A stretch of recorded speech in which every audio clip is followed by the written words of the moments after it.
김종호의 경제TV 시청자 여러분 안녕하십니까? 세상이 SBB 실리콘밸리 은행 사태로 시끌벅적하군요. 상황이 급박하게 돌아가는데 제가 일주일에 한 번씩 촬영을 하다 보니 방송 시기를 제대로 맞추지 못하는 경우들이 꽤 있어요. 이번 것은 15일에 촬영을 하는데 가급적 빠른 시간 안에 여러분이 보실 수 있으면 좋겠네요.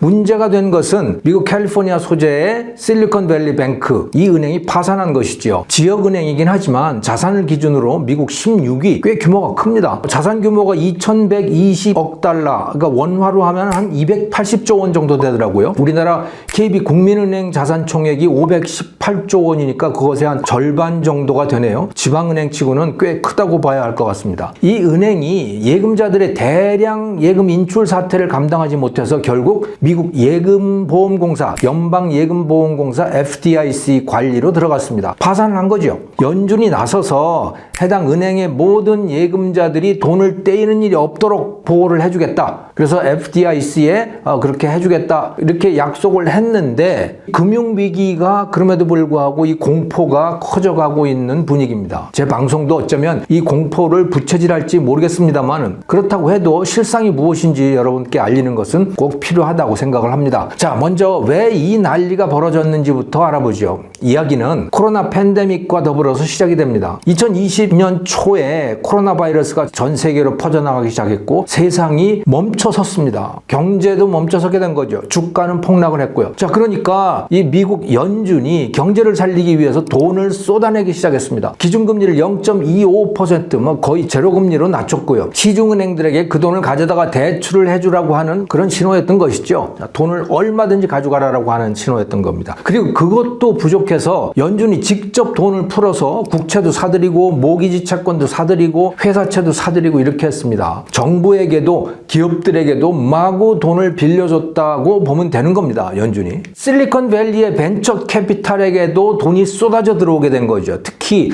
코로나 상황에서 가장 수익성이 높아 보이는 IT 기업들, 벤처 기업들, 실리콘밸리의 기업들로 돈이 많이 몰렸습니다. 그 기업들은 투자받은 돈을 은행에다가 예치를 했죠. SBB 실리콘밸리 은행은 그 예금을 가장 많이 유치한 은행입니다. 은행이 고객들에게 매우 친절하고 서비스가 좋았다고 해요. 그래서 2020년 초에 600억 달러이던 예금액이 2년 만에 2천억 달러로 급증을 했습니다. 예금 금리는 거의 0%였는데 말이죠. 그런데 이상한 상황이 전개가 됐습니다. 은행은 대출을 해야 돈벌이가 되지 않습니까? 그런데 고객들에게 돈이 넘쳐나다 보니까 대출할 데가 없어진 거예요. 돈을 갖다 쓰려고 하지를 않는 거죠. 그래서 이 은행이 택한 대안은 바로 채권 투자였습니다. 트레저리라고 부르는 미국 국채, 그리고 정부가 보증하는 주택담보대출 채권, 모기지 채권들을 거기에 투자를 한 겁니다. 세계에서 가장 안전한 금융자산들인 것이죠. 자, 근데 이 자산들이 수익률이 한 2%를 채 넘지를 못했어요. 저금리 상황이니까 그랬던 거죠. 그럼에도 불구하고 예금 금리는 거의 0%였기 때문에 여전히 이익이 났습니다. 그러니까 그야말로 땅 짚고 헤엄치기식 비즈니스가 이루어졌던 셈인 거예요. 하지만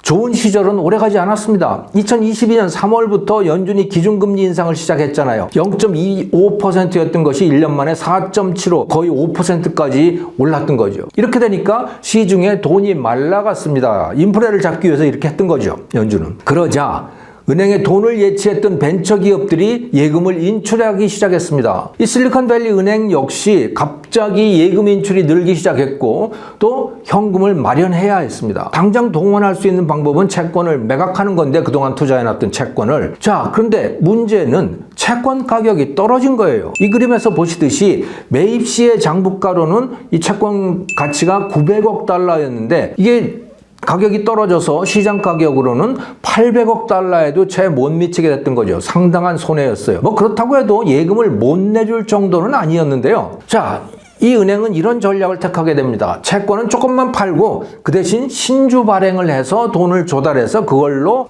고객들의 인출 요구에 응하자, 돈을 내주자, 이렇게 결정을 낸 거예요. 그러니까 채권은 만기가 되면, 지금은 가격이 떨어졌다고 하더라도 만기가 되면 액면가를 그대로 받을 수 있지 않습니까? 그러니까 장부상으로 손해를 입지 않아도 된다, 이런 계산을 했던 거죠. 그래서 채권은 가급적 조금만 팔고 신주 발행을 해서 돈을 조달해서 예금 인출 요구에 응하자, 이런 이런 계산이었던 거예요. 그래서 신주 발행을 추진 중이었는데 이 시장에서는 이것을 위험 신호로 받아들였습니다. 그래서 은행 주가가 60%나 곤두박질을 쳤어요. 이런 상태가 되니까 가격이 너무 싸지잖아요, 주식 가격이. 그러니까 신주 발행을 포기해야 했습니다. 자, 사태가 급박하게 돌아가게 된 거죠. 그랬더니 예금자들이 이거 위험하구나 해서 대거 예금을 인출하는 데에 나섰습니다. 3월 9일 하루에만 전체 예금의 4분의 1에 해당하는 무려 420억 달러의 인출 신청이 몰렸다고 해요. 근데 은행은 그렇게 많은 현금을 보유하고 있을 리가 없잖아요. 사실 아무리 튼튼한 은행이라고 하더라도 그 정도로 대량 예금 인출 요구가 들어오면 문을 닫을 수밖에 없습니다. 왜냐하면 예금으로 받은 돈은 대부분 대출을 해줬거나 어딘가에 투자를 했을 테니까 말입니다. 결국 이 실리콘밸리 은행 경영진은 은행을 FDIC 연방예금보험공사에다가 넘기고 손을 떼야 했습니다. 그래서 이 은행은 지금 법정관리 상태입니다. 이게 48시간 만에 이루어진 일이에요. 가장 안전했던 은행이 어처구니 없이 파산을 한 것이죠. 그런데